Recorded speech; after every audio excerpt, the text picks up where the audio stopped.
Halo wargi sehat, perkenalkan saya Dr. Agustina Irana Usmani, spesialis dermato, venerologi, dan estetika. Pada kesempatan hari ini saya akan menyampaikan video edukasi tentang akne atau jerawat.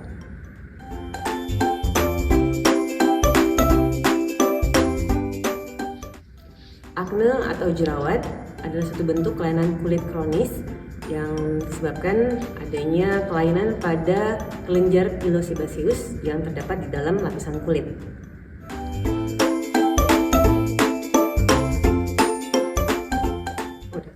Penyebab terjadinya jerawat pada umumnya ada banyak, ada beberapa hal gitu ya, mulai dari genetik, kemudian ada faktor hormonal, ada faktor stres, penggunaan kosmetik yang tidak tepat, atau ada juga lingkungan yang mungkin kotor atau lingkungan yang terlalu lembab, faktor dari tekanan-tekanan juga, bisa sering dipegang, sering gesekan pada kulit gitu ya. Kalau untuk khususnya pada wanita, selain dari faktor-faktor yang tadi saya sebutkan, paling banyak sih lebih ke pengaruh hormonal sih biasanya, karena kan biasa ada siklus menstruasi gitu ya, sebelum mens atau sesudah mens. Kadang-kadang pada wanita tuh perubahan hormon itu akan mempengaruhi jerawat lebih sering timbul.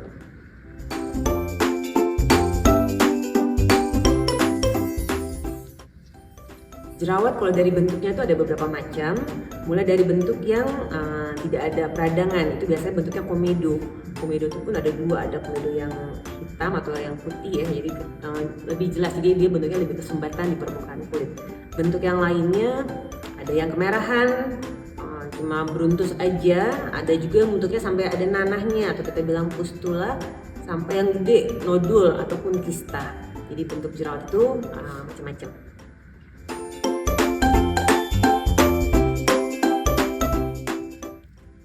Jerawat yang susah sembuh atau yang nggak sembuh-sembuh biasanya karena perawatan dan pengobatannya tidak tepat.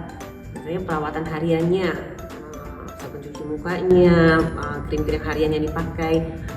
Ada jerawat, udah kondisi jerawatan tapi masih memakai pelembab yang terlalu tinggi, pelembab yang bukan khusus buat jerawat. Jadi kadang-kadang itu mempengaruhi juga. Selain itu untuk pengobatannya, ada macam-macam produk obat jerawat yang bisa dibeli bebas, tapi kadang-kadang ada jerawat yang harus diobatin dengan lebih intens. Jadi harus ada racikannya, harus ada obat antibiotik mungkin yang harus diminum. Jadi pengobatan yang tidak tepat juga akan mempengaruhi penyembuhannya.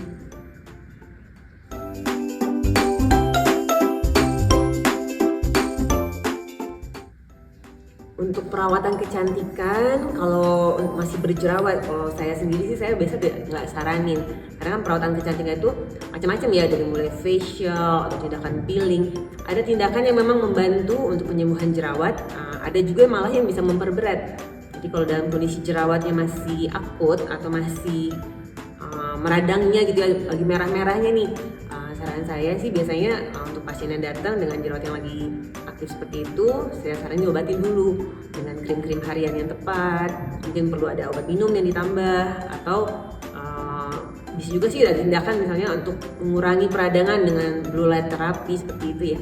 Tapi kalau untuk facial, tindakan peeling atau yang lain mungkin belum perlu, tapi memang harus dilihat kondisi kulitnya.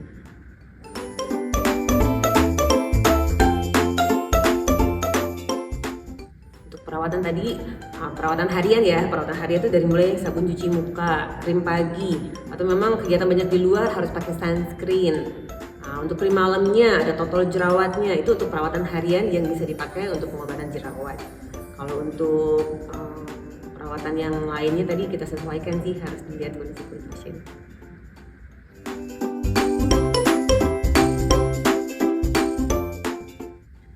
Jerawat dipencet-pencet tuh sangat tidak disarankan, karena biasanya nanti malah memperberat bekas jerawatnya. Kalau jerawat diobatin bisa hilang nggak ada bekas. Jadi bekasnya itu paling kayak coklat atau kemerahan ya, tapi kalau dengan dipencet-pencet kadang-kadang malah jadi ada bentuk bekas jerawat yang lebih berat, misalnya terjadi scar. Scar itu yang bopeng-bopeng, atau bekas hitamannya malah jadi jauh lebih lama. Jadi sarannya sih jangan dipencet-pencet kalau ada jerawat.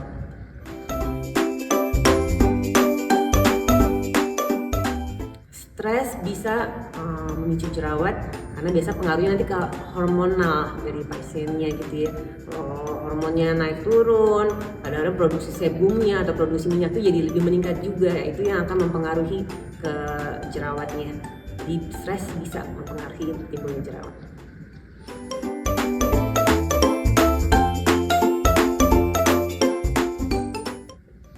Untuk jerawat batu, biasanya berarti itu jerawat yang jauh lebih besar, jauh lebih dalam sampai terbentuknya kita bilang ada nodul seperti itu ya.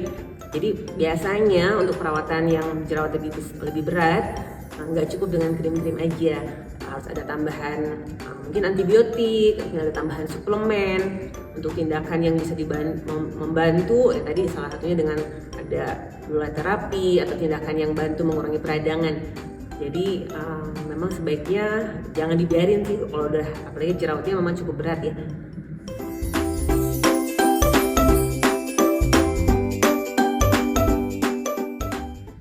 Untuk jerawat yang udah sampai tahap skar atau udah tinggal bekas yang bopeng-bopeng itu, tindakan yang diperlukan harus lebih intens. Jadi bukan cuma tindakan peeling, bukan cuma tindakan perawatan harian tadi ya, tapi harus sampai ke tahapan yang kadang-kadang baru ada kita mikrodermabrasi atau tindakan yang lebih dalam lagi sih. Tindakan laser juga bisa, tindakan microneedling ya biasanya kita pakai itu. Jadi memang harus sampai ke tahapan itu. Jadi untuk kesimpulan, untuk akne atau jerawat itu adalah suatu penyakit yang paling sering ditemukan terutama pada remaja gitu ya. Jadi bisa semua usia. Makanya untuk mencegah biar nggak timbul kondisi jerawat yang berat, perawatan dan pengobatannya harus tepat. Jadi kalau memang ada masalah jerawatnya mulai mengganggu, sebaiknya dikonsultasiin ke dokter atau ke dokter spesialis dokter fenolog dan estetika supaya mendapat pengobatan yang tepat. Jangan dipencet-pencet, jangan dikopek-kopek gitu ya, karena itu yang akan menyebabkan jerawat akan jauh lebih berat dan penyembuhannya akan jauh lebih lama. Terima kasih wargi sehat. Saya Dr. Agustina Irene, spesialis dermatofenologi dan estetika. Pamit undur diri. Salam sehat.